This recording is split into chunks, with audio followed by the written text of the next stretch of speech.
Uh, so, Peasant Escape. Okay, so, dude, what are you doing? What are you doing? This is weird. Yeah, I know. Are we doing this for the whole meeting? Yep. Fucking See awesome. this here, what I'm holding? This is my face now. So, I Alex... love how you start with on a serious note. Yeah, because I have to define that, because, most of the time I'm not serious. See, at work, I say on a funny note. I flip it around. I'm very professional at work. All right, well, hit us up with the serious, Buck. What's going on? The serious? It's pretty much just like, don't be sad. Why are you sad? You don't want to come on the road with me? You don't want to have wacky road adventures? So Buck is going to be touring Peasant Escape, round 2 of Peasant Escape, Peasant Escape version 2.1.6.8.3, It's like you have patch to write, like, alpha 1. Yeah, it's like alpha version 2. So like the alpha version, the second version of the alpha version, because I'm bad with... Because writing 00.2 wouldn't make any sense. I should have just said that. Because we say this is version 2, but it's like technically version 6, because every time we'd play a game of Peasant Escape, we'd write down all the rules people wanted changed, and then in the next game I played, I would use those rules and ask people, did you like these rules? And if they said yes, I'd keep them. So effectively it was like a process of elimination. We put a new rule in. If the next group liked it, it got kept, and it kept getting kept until we all said, "Oh, I didn't like it." Like, unless you roll double one, you're always going to have a bit of scrap steel. Yeah. So why not just give you the scrap steel, because you're going to take it anyway.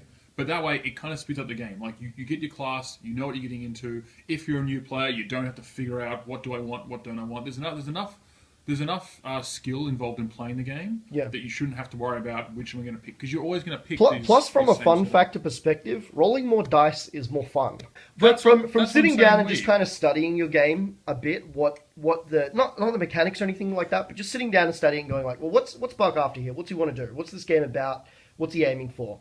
I kind of just went like, this is a simplicity game. He wants it as simple as possible all the time. This game is designed so that guys like my dad, who like board games, can sit down and play the game and have fun, and not have to sit down and figure out all the different rules. Like, you should be able to...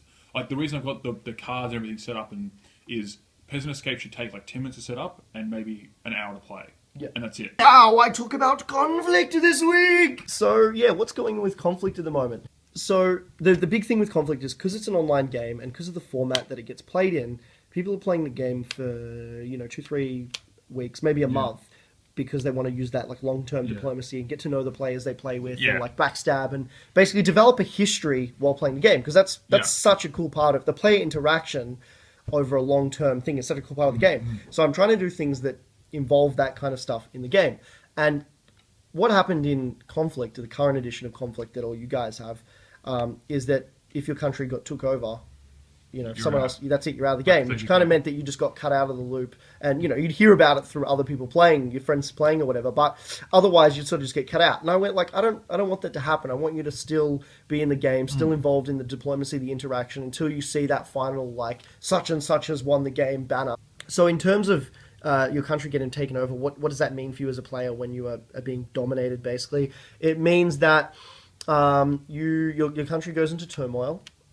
You suffer a few penalties, and worse things can happen to you based on how dickish your controllers want to be.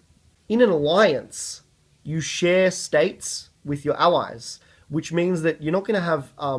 a good example is China frequently would ally with everyone in the game and just be like, peace, peace, peace, friendship, friendship, friendship, and then they'd break all their alliances and they'd go win the game on their own. What we never felt was the responsibility of being in an alliance. Countries go into states, and you share your state with the superpower that you ally with. So sharing these states with your allies means that America wants to ally with the EU, the European Union, and America goes to war. Well, the EU unfortunately gets dragged into war. If you log in one day and you check your report and it says you are now in a state of war because of this alliance you've joined, you then go, wait a minute, why didn't anyone consult me first? So what if the Middle East and America ally?